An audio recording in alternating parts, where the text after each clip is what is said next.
Katuška, ty by si nám čo povedala o tomto recepte? Má také... Som nevyjadrujem. Ale všimla si, že má také isté farby ako tvoje pyžamko. Že sleduješ tým niečo?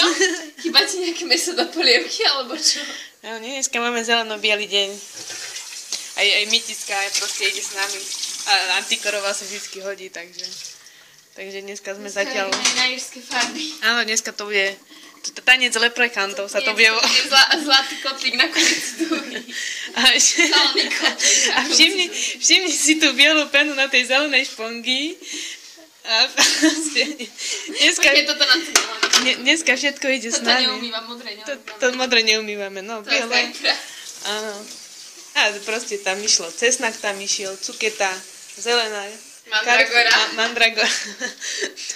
Mandragora je hnedá, nie? Ale keď ju ošupeš, tak určite má biely koreň. Zeler tam je. Á, Katka sa porezala. Ja som vám vravela, že to je strašne ostré. Kto mi neveril, tak tá modrá vec Tupperwareu je strašne ostrá. Práve ste to videli. No a koláč slivkový sme robili na modro. V modrom redlíku, v modrom sekači. A tak. A slivky sú modré, preto sa to robilo na modro. Ešte pozrieme slivky. Tu je schovaný slivkový koláč. Ešte je horúci. No a tak nie, že by bol prihoretý, ale konečne som niečo upiekla. Takže to je upečené a dneska máme zeleno-biely deň.